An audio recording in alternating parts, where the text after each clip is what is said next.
இந்தியாவின் 13 மாநிலங்களில் உள்ள 89 தொகுதிகளுக்கு ஏப்ரல் 26ஆம் தேதி மக்களவை தேர்தலுக்கான 2ஆம் கட்ட வாக்குப்பதிவு நடைபெற உள்ளது. இதனை அடுத்து வாக்குப்பதிவு நடைபெற உள்ள தொகுதிகளில் புதன்கிழமை மாலையுடன் தேர்தல் பிரச்சாரம் முடிவுக்கு வந்தது. கேரளாவில் உள்ள 20 மக்களவை தொகுதிகளுக்கும் ஏப்ரல் 26ஆம் தேதி ஒரே கட்டமாக தேர்தல் நடைபெற உள்ளது. இதேபோல் கர்நாடகாவில் உள்ள 14 தொகுதிகளுக்கும் வெள்ளிக்கிழமை வாக்குப்பதிவு நடைபெற உள்ளதால் அத்தொகுதிகளில் தேர்தல் பரப்புரைகள் நிறைவு பெற்றன. மின்னணு வாக்கு இயந்திரம், ஒப்புகை சீட்டு இயந்திரம், கட்டுப்பாட்டு கருவி ஆகிய மூன்றிற்கும் தனித்தனியாக மைக்ரோ சிப்புகள் புரோகிராம் செய்யப்பட்டுள்ளதாக உச்சநீதிமன்றத்தில் தேர்தல் ஆணையம் விளக்கம் அளித்துள்ளது. ஒரு முறை மட்டுமே பயன்படுத்தக்கூடிய இந்த மைக்ரோ சிப்புகளை மாற்ற முடியாது என்றும் தெரிவிக்கப்பட்டுள்ளது. உச்சநீதிமன்றம் தேர்தல்களை கட்டுப்படுத்தும் அதிகார மையம் அல்ல என்று உச்சநீதிமன்ற நீதிபதிகள் கருத்து தெரிவித்தனர். விவிபேட் வழக்கை விசாரித்த நீதிபதிகள் அரசமைப்பு சட்ட அமைப்பான தேர்தல் ஆணையம் எப்படி செயல்பட வேண்டும் என நீதிமன்றம் உத்தரவிட முடியாது எனவும் கூறினர். மின்னணு வாக்குப்பதிவு இயந்திரங்களுடன் 100% ஒப்புகை சீட்டுகளையும் எண்ண கோரிய வழக்கின் தீர்ப்பை உச்சநீதிமன்றம் ஒத்திவைத்துள்ளது. விவிபேட் வழக்கில் முக்கியமான சந்தேகங்களை தீர்த்துக் கொள்வதற்கான அனைத்து கேள்விகளுக்குமான பதில்கள் கிடைக்கப் பெற்றுள்ளதாக நீதிபதிகள் தெரிவித்தனர். கடந்த சில தினங்களாக வெயில் வாட்டி வதைத்து வரும் நிலையில் இன்று 14 இடங்களில் சதமடித்தது. இந்தியாவில் வெயில் தாக்கம் அதிகமாக உள்ள மாவட்டத்தில் சேலம் 3வது இடத்தில் உள்ள நிலையில் தமிழகத்தில் அதிகபட்சமாக ஈரோட்டில் 107.6 டிகிரி ஃபாரன்ஹீட் வெப்பமானது பதிவானது. தமிழகத்தில் வியாழக்கிழமை வெப்ப அலை வீசும் என வானிலை ஆய்வு மையம் எச்சரிக்கை விடுத்துள்ளது. மேலும் வட தமிழக உள் மாவட்டங்களில் இயல்பை விட கூடுதலாக 3 முதல் 5 டிகிரி செல்சியஸ் வரை வெயில் சுட்டரிக்கும் என்றும் தெரிவிக்கப்பட்டுள்ளது.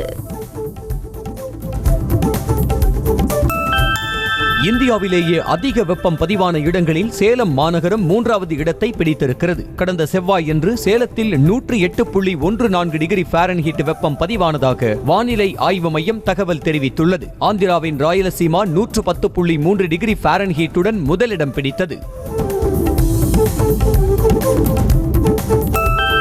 அமெரிக்காவில் ஒருவர் இறந்துவிட்டால் 45% சொத்துக்கள் மட்டுமே வாரிசுகளுக்கு தரப்படும் என காங்கிரஸ் மூத்த தலைவர் சாம் பித்ரோடா தெரிவித்துள்ளார். எஞ்சிய 55% சொத்துக்களை அந்நாட்டு அரசாங்கமே எடுத்துக்கொள்ளும் என கூறி அவர் வெளியிட்ட வீடியோ சர்ச்சையை ஏற்படுத்தியுள்ளது.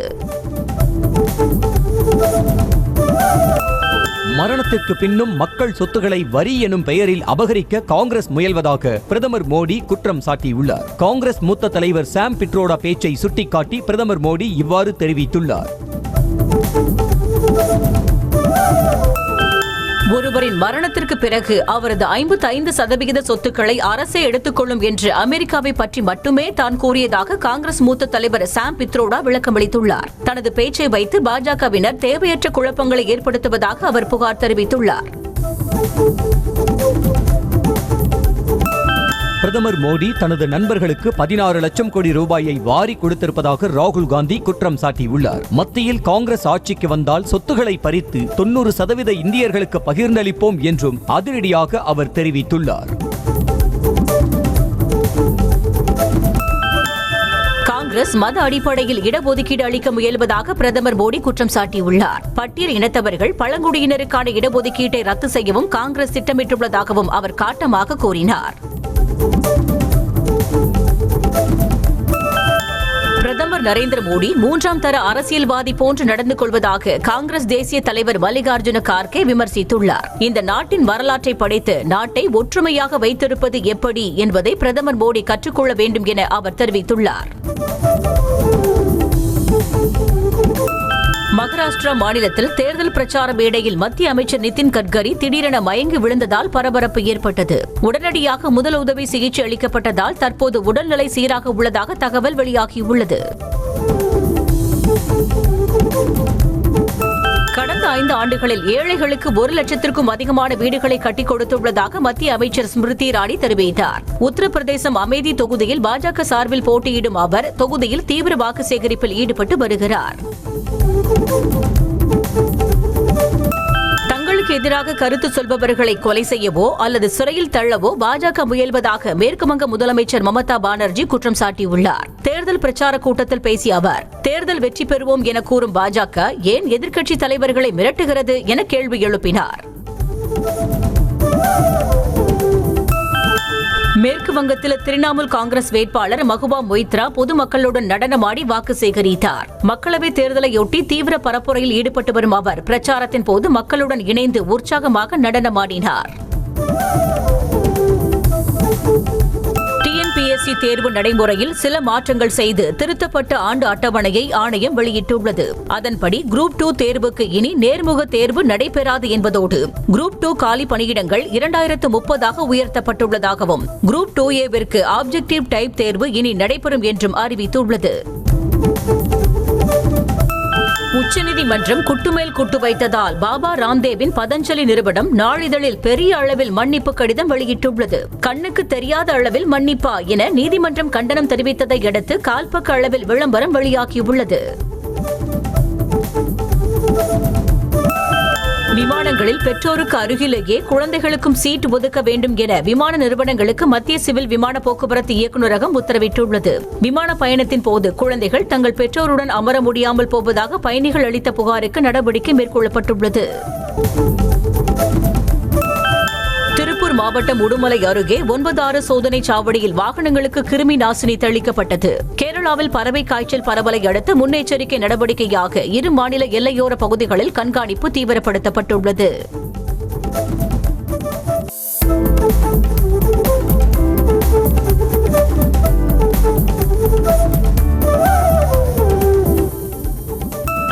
பாஜக எம்எல்ஏ நயினார் நாகேந்திரன் ஹோட்டல் பணியாளர்களிடமிருந்து 3,90,00,000 ரூபாய் பறிமுதல் செய்யப்பட்டது மற்றும் நெல்லை திமுக மாவட்ட செயலாளர் அலுவலகத்தில் பணம் கைப்பற்றப்பட்டது தொடர்பாக இடி விசாரணை நடத்த உத்தரவிடக் கோரிய மனுவை தள்ளுபடி செய்து உயர்நீதிமன்றம் உத்தரவிட்டது. இது தொடர்பாக விரிவான உத்தரவு பின்னர் பிறப்பிக்கப்படும் என நீதிபதிகள் தெரிவித்தனர். வரிகள் இல்லாமல் பாடல் இல்லை என்பதால் பாடலுக்கு பாடலாசிரியரும் உரிமை கோரினால் என்ன ஆகும் என இளையராஜா பாடல் காப்புரிமை தொடர்பான வழக்கில் சென்னை உயர்நீதிமன்றம் கேள்வி எழுப்பியது. இசையமைப்பு என்பது கிரியேட்டிவ் பணி என்பதால் காப்புரிமை சட்டம் இதற்கு பொருந்தாது என இளையராஜா தரப்பில் வாதிடப்பட்டது. சென்னை பள்ளிக்கரணையில் கணவர் கொலை குறித்து உரிய நடவடிக்கை எடுக்கவில்லை என கூறி இளம்பெண் தற்கொலை செய்து கொண்ட சம்பவம் குறித்து ஆர்டிஓ விசாரணைக்கு உத்தரவிடப்பட்டுள்ளது. தற்கொலை செய்து கொண்ட ஷர்மிளாவும் அவரது கணவர் பிரவீனும் காதலித்து திருமணம் செய்து கொண்டவர்கள் ஆவர். வடலூர் வள்ளலார் சர்வதேச மையம் அமைய உள்ள பகுதியை தொல்லியல் துறை ஆய்வு செய்து அறிக்கை தாக்கல் செய்ய வேண்டும் என தமிழக அரசுக்கு சென்னை உயர்நீதிமன்றம் உத்தரவிட்டது. மேலும் இவ்வழக்கை கோவில்கள் தொடர்பான வழக்குகளை விசாரிக்கும் சிறப்பு அமர்விற்கு மாற்றம் செய்து தலைமை நீதிபதி அமர்வு உத்தரவிட்டது.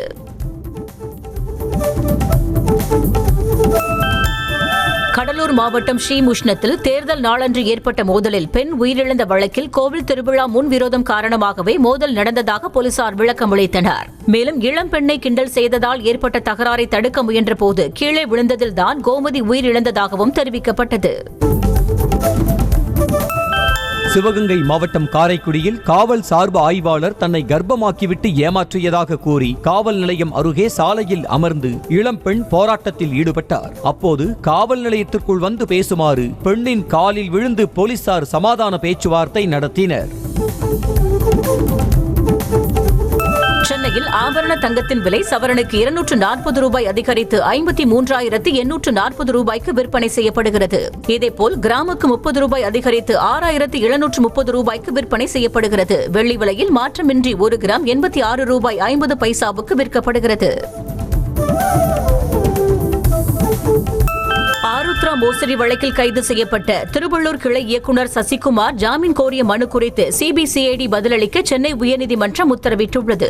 200 நாட்களுக்கு மேல் சிறையில் இருக்கும் தனக்கு ஜாமீன் வழங்க வேண்டும் என நீதிமன்றத்தில் மனு தாக்கல் செய்தார். கலைமகள் கல்வி நிறுவனத்தின் தாளாளர் கொடியரசின் ஜாமீன் மனுவை தள்ளுபடி செய்து சென்னை உயர்நீதிமன்றம் உத்தரவிட்டது. மயிலாடுதுறை தருமபுரம் ஆதீனத்தின் தலைமை மடாதிபதிக்கு மிரட்டல் விடுத்ததாக பதிவு செய்யப்பட்ட வழக்கின் மனுவை நீதிபதி தள்ளுபடி செய்தார். நெல்லை மருத்துவமனையில் சிகிச்சை பெற்று வந்த விசாரணை கைதி தப்பியோடினார். பணக்குடியைச் சேர்ந்த மணிகண்டன் என்பவர் கஞ்சா விற்பனை செய்ததாக கைது செய்யப்பட்ட நிலையில் அவருக்கு உடல்நலக்குறைவு ஏற்பட்டுள்ளது. இதையடுத்து அவர் அரசு மருத்துவமனையில் உள்நோயாளியாக அனுமதிக்கப்பட்டு சிகிச்சை பெற்று வந்தார். பெங்களூரு தொகுதியில் போட்டியிடும் காங்கிரஸ் வேட்பாளர் DK சுரேஷை ஆதரித்து துணை முதலமைச்சர் DK சிவக்குமார் வீதி வீதியாக பிரச்சாரம் செய்தார். ஆஸ்ரயா நகரில் உள்ள வாக்காளர்களை சந்தித்து காங்கிரஸ் கட்சியின் தேர்தல் அறிக்கைகளை விளக்கி கூறி வாக்கு சேகரித்தார். லெவல் 6 எனப்படும் உச்சபட்ச பாதுகாப்பு அளிக்கக்கூடிய புல்லட் ப்ரூஃப் ஜாக்கெட்டை DRDO எனப்படும் ராணுவ ஆய்வு மற்றும் வளர்ச்சி அமைப்பு உருவாக்கியுள்ளது. இலகு எடையுடன் உருவாக்கப்பட்டுள்ள இந்த ஜாக்கெட்டை கான்பூர் DRDO பிரிவு தயாரித்துள்ளது. தன் மீதான அமலாக்கத்துறை வழக்கை ரத்து செய்யக்கோரி ஜார்க்கண்ட் முன்னாள் முதலமைச்சர் ஹேமந்த் சோரன் உச்சநீதிமன்றத்தில் மனு தாக்கல் செய்துள்ளார். பிப்ரவரி 26ஆம் தேதியே வாதங்கள் முடிந்தும் கூட ஜார்க்கண்ட் உயர்நீதிமன்றம் இறுதி உத்தரவு பிறப்பிக்கவில்லை என மனுவில் குறிப்பிட்டுள்ளார். 25,000 கோடி ரூபாய் கூட்டுறவு வங்கி ஊழல் வழக்கிலிருந்து மகாராஷ்டிர துணை முதல்வர் அஜித் பவாரின் மனைவியும் பாராமதி தொகுதி வேட்பாளருமான சுனேத்ரா விடுவிக்கப்பட்டார். விசாரணையில் குற்றச்சாட்டு நிரூபிக்கப்படாததால் அவரை வழக்கிலிருந்து விடுவித்து உத்தரவிடப்பட்டுள்ளது.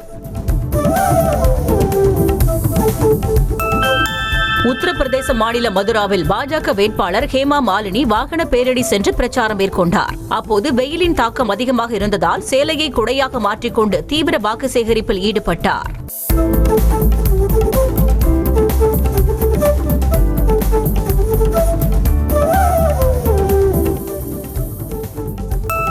மதுரை சென்னம்பட்டியில் உர தொழிற்சாலை என்ற பெயரில் சட்டவிரோதமாக இயங்கி வந்த மருத்துவ மற்றும் இறைச்சி கழிவு சுத்திகரிப்பு ஆலைக்கு எதிராக காத்திருப்பு போராட்டம் நடைபெற்றது. கிராம மக்களுக்கு ஆதரவு தெரிவித்து சாலை மறியலில் ஈடுபட்ட முன்னாள் அமைச்சர் RB உதயகுமார் உள்ளிட்டோர் கைது செய்யப்பட்டனர்.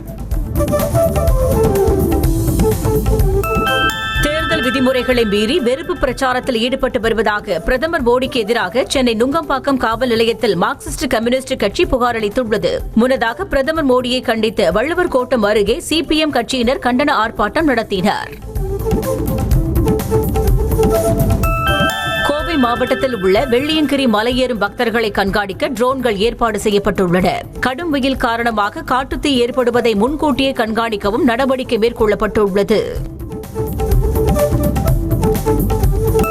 கட்டுமான தொழில் மேம்பாட்டுக் கழகத்தின் இந்த வருடத்திற்கான விஸ்வகர்மா விருதினை அம்மன் TRY ஸ்டீல்ஸ் நிறுவனம் பெற்றுள்ளது. டெல்லியில் நடைபெற்ற 15வது CIDC விஸ்வகர்மா விருதுகள் மற்றும் இந்திய கட்டுமானத்துறை மீட் 2024 நிகழ்வில் அம்மன் TRY ஸ்டீல்ஸ் நிறுவன இயக்குனர் சரண் மற்றும் முதுநிலை மேலாளர் சந்திரசேகரன் ஆகியோர் இவ்விருதினை பெற்றுக் கொண்டனர். திண்டுக்கல் மாவட்டம் பழனியில் கோடை வெயிலின் தாக்கத்தை தணிக்க நீச்சல் குளத்தில் கோவில் யானை கஸ்தூரி ஆனந்த குளியல் போட்டது. 57 வயதாகும் கஸ்தூரி யானைக்கு காரமடை தோட்டத்தில் 10 லட்சம் ரூபாயில் கடந்த 5 ஆண்டுகளுக்கு முன்பு நீச்சல் குளம் அமைக்கப்பட்டது.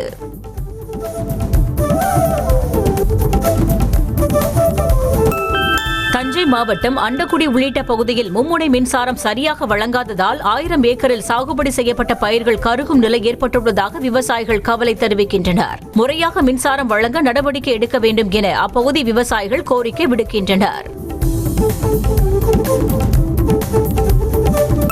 நீலகிரி மாவட்டம் உதகையில் அனுமதியின்றி கட்டப்பட்டு வந்த கட்டுமான பணியினை நகராட்சி ஆணையர் தடுத்து நிறுத்தியதால் பரபரப்பு ஏற்பட்டது. வட்டி கடை நடத்தி வரும் தினேஷ் டாட்டியா என்பவர் தனது பழைய குடியிருப்பு கட்டிடத்தை இடித்துவிட்டு அனுமதியின்றி 3 அடுக்கு மாடி கட்டிடம் கட்டி வருவதாக கூறப்படுகிறது. திருப்பூரில் பைக்கை சாவி போட்டு திறந்தாச்சு என்று மற்றொரு நபரிடம் ஓகே என கையை காண்பித்துவிட்டு இளைஞர் ஒருவர் அதனை திருடிச் செல்லும் CCTV காட்சி வெளியாகியது. தனது பைக் திருடு போனது தொடர்பாக பின்னல் ஆடை நிறுவனத்தில் வேலை செய்யும் சரவணன் காவல் நிலையத்தில் புகார் அளித்துள்ளார்.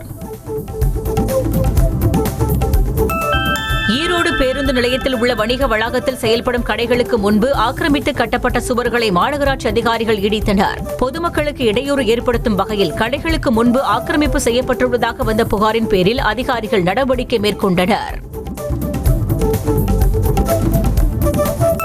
திருவள்ளூர் மாவட்டம் வெங்கல்குப்பத்தில் உள்ள ஏரியில் விதிகளை மீறி அதிக ஆழத்திற்கு தோண்டி மண் அள்ளப்படுவதாக புகார் எழுந்துள்ளது. மண் எடுப்பதால் நிலத்தடி நீர்மட்டம் பாதிக்கப்படும் என்றும் இதனை தடுத்து நிறுத்த நடவடிக்கை எடுக்க வேண்டும் எனவும் அப்பகுதி மக்கள் கோரிக்கை விடுக்கின்றனர். புதுக்கோட்டை மாவட்டம் குழிப்பிறையில் மின்மாற்றி அமைக்க தாமதமானதால் விவசாயிகள் மின்வாரிய உதவி பொறியாளரை முற்றுகையிட்டனர். மின் மோட்டார் மூலமாக விவசாயம் நடைபெற்று வரும் நிலையில் மின்சாரம் இல்லாததால் நிலங்கள் வறண்டு காணப்படுவதாக விவசாயிகள் குற்றம் சாட்டினர். திருச்சி மாவட்டம் காட்டுப்புத்தூர் அருகே மாதச்சீட்டு நடத்தி பணம் திருப்பிக் கொடுக்க முடியாத விரக்தியில் போக்குவரத்து கழக ஊழியர் பெட்ரோல் ஊற்றி தற்கொலை செய்து கொண்டார். அரசு ஊழியரான இவர் பலகாரச் சீட்டு, சிறு சேமிப்பு சீட்டு நடத்தி 1 கோடி அளவில் பணம் வசூல் செய்திருப்பதாக கூறப்படுகிறது.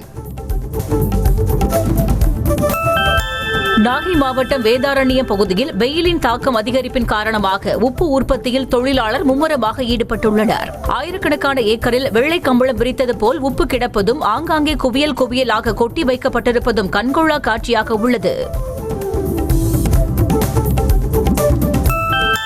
திருச்சி விமான நிலையத்தில் மலேசியா செல்லவிருந்த பயணியிடமிருந்து 10.65 லட்சம் ரூபாய் மதிப்பிலான வெளிநாட்டு கரன்சிகளும் இந்திய ரூபாய் நோட்டுகளும் பறிமுதல் செய்யப்பட்டன.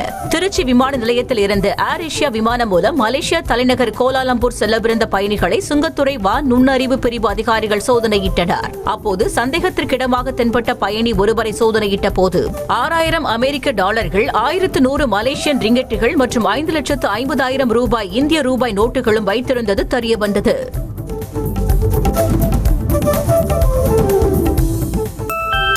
ராணிப்பேட்டை மாவட்டம் மேல் நெல்லியில் பிரிட்ஜ் வெடித்து சிதறி விபத்துக்குள்ளானதில் வீட்டில் இருந்த 3 லட்சம் ரூபாய் மதிப்பிலான பொருட்கள் முற்றிலும் எரிந்து சேதமானது. வெயில் தாக்கம் என்பதால் வீட்டில் உள்ளவர்கள் மொட்டை மாடியில் தூங்கியதால் உயிர் சேதம் தவிர்க்கப்பட்டது. கோவை மாவட்டம் பெரியநாயக்கன் பாளையத்தில் இளைஞர் மீது காரை ஏற்றி கொலை செய்த வழக்கில் 6 பேரை காவல்துறையினர் கைது செய்து கார் ஒன்றையும் பறிமுதல் செய்தனர். கோத்தகிரிக்கு சுற்றுலா சென்றபோது அங்கு காரில் வந்த கும்பலுக்கும் அருண் பாண்டியன் என்பவருக்கும் இடையே ஏற்பட்ட தகராறில் அவரை காரை ஏற்றி கொன்றதாக கூறப்படுகிறது.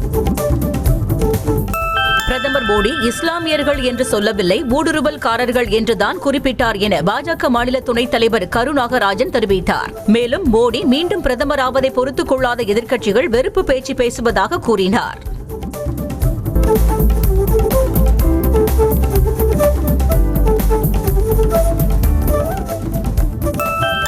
விண்வெளியில் 1500 கோடி மைல் தொலைவில் இருந்து Voyager 1 விண்கலம் பூமிக்கு தகவல் அனுப்பியது. கடந்த ஆண்டோடு தகவல் பரிமாற்றத்தை நிறுத்திய நிலையில் புதிதாக வந்த தகவலால் விஞ்ஞானிகள் ஆச்சரியமடைந்தனர். அமெரிக்க பல்கலைக்கழகத்தில் பாலஸ்தீன ஆதரவாளர்களின் போராட்டம் தீவிரமடைந்துள்ளது. பல்கலைக்கழக நிர்வாகிகள் மற்றும் போலீசாருடன் மாணவர்கள் வாக்குவாதத்தில் ஈடுபட்டதால் அங்கு பதற்றம் ஏற்பட்டது. போராட்டத்தில் ஈடுபட்ட மாணவர்களை போலீசார் கைது செய்து பின்னர் விடுவித்தனர். லக்னோவுக்கு எதிரான IPL ஆட்டத்தில் தோல்வியடைந்ததால் புள்ளி பட்டியலில் 4வது இடத்தில் இருந்த CSK அணி 5வது இடத்திற்கு தள்ளப்பட்டுள்ளது. இதுவரை 8 போட்டிகளில் விளையாடிய சென்னை அணி 4 வெற்றிகள் மற்றும் 4 தோல்விகள் கண்டு 8 புள்ளிகளுடன் புள்ளி பட்டியலில் 5வது இடத்தில் உள்ளது. மஞ்சுமல் பாய்ஸ் பட நடிகர் தீபக் பரம்போலுக்கும் நடிகை அப்பர்ணா தாஸுக்கும் குருவாயூர் கோவிலில் எளிமையான முறையில் திருமணம் நடைபெற்றது. திருமணத்தின் புகைப்படங்கள் இணையத்தில் வைரலாகி வரும் நிலையில் திரை நட்சத்திரங்கள் பலரும் அவருக்கு வாழ்த்து தெரிவித்து வருகின்றனர். இயக்குனர் சந்திரசேகரும் அவரது மனைவி சோபனா சந்திரசேகரும் 51வது திருமண நாளை கொண்டாடினர். தனது பெற்றோரின் திருமண நாளை முன்னிட்டு நடிகர் விஜய் போன் மூலம் அவர்களுக்கு வாழ்த்து தெரிவித்தார். மகள் சுஹானா கான் நடிக்கும் படத்தில் ஷாருக் கான் டான் வேடத்தில் நடிக்கப் போவதாக தகவல் வெளியாகியுள்ளது. விரைவில் இதன் படப்பிடிப்பு தொடங்க உள்ள நிலையில் 2025ஆம் ஆண்டு படத்தை வெளியிட திட்டமிடப்பட்டுள்ளது. இதற்காக ஷாருக் கான் நீளமான தலைமுடி மற்றும் தாடி வளர்க்க இருப்பதாகவும் கூறப்படுகிறது. நடிகை சானியா ஐயப்பன் தனது 22வது பிறந்த நாளை உற்சாகமாக கொண்டாடினார். பிறந்த நாளை முன்னிட்டு கோவாவில் நண்பர்களுடன் கேக் வெட்டி கொண்டாடிய புகைப்படங்களுக்கு ரசிகர்கள் லைக்குகளை குவித்து வருகின்றனர். நடிகர் சிவராஜ்குமாரின் உத்தரகாண்டா திரைப்படம் மூலம் நடிகை ஐஸ்வர்யா ராஜேஷ் கன்னட திரையுலகில் அறிமுகமாகிறார். அதில் நடிகர் டாலி தனஞ்சயாவுக்கு ஜோடியாக துர்க்கி எனும் கதாபாத்திரத்தில் ஐஸ்வர்யா ராஜேஷ் நடிக்க உள்ளார். சித்திரை மாத பௌர்ணமியை முன்னிட்டு திருச்செந்தூர் சுப்பிரமணிய சுவாமி கோவிலில் பக்தர்கள் கூட்டம் அலைமோதியது. நீண்ட வரிசையில் சுமார் 6 மணி நேரத்திற்கு மேலாக காத்திருந்து பக்தர்கள் முருகப்பெருமானை வழிபட்டனர். திண்டுக்கல் மாவட்டம் கொடைக்கானலில் புட்டபர்த்தி சாய்பாபாவின் 13ஆம் ஆண்டு நினைவு தினம் அனுசரிக்கப்பட்டது. ஏரிச்சாலை அருகே உள்ள சாய்பாபா ஆசிரமத்தில் சுமார் 3 கிலோமீட்டர் தூரத்திற்கு நீண்ட வரிசையில் நின்று பக்தர்கள் பிரசாதம் வாங்கிச் சென்றனர்.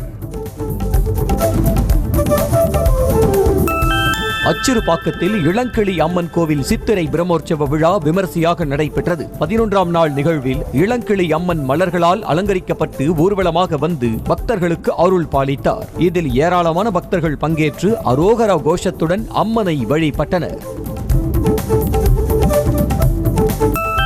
மதுரை கள்ளழகர் சித்திரை திருவிழாவின் முக்கிய நிகழ்வான மண்டுக முனிவருக்கு சாப விமோசனம் அளிக்கும் நிகழ்ச்சி வெகு விமர்சையாக நடைபெற்றது.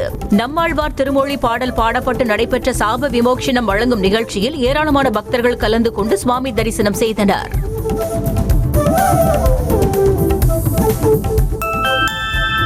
திருத்தணி முருகன் கோயில் உண்டியல் காணிக்கையாக 94 லட்சம் ரூபாய் பணம் மற்றும் 500 ஜப்பான் நோட்டு நாணயங்களையும் பக்தர்கள் செலுத்தியுள்ளனர். 27 நாட்களில் 416 கிராம் தங்கம், 7045 கிராம் வெள்ளி பொருட்களையும் பக்தர்கள் செலுத்தியுள்ளதாக கோவில் நிர்வாகத்தினர் தெரிவித்தனர்.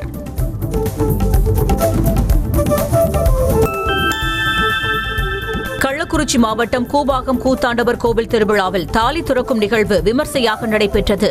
இதில் ஏராளமான திருநங்கைகள் பங்கேற்று தாலியை அறுத்து கும்பலாக ஒப்பாரி வைத்து நேர்த்திக் கடனை செலுத்தி வழிபாடு செய்தனர்.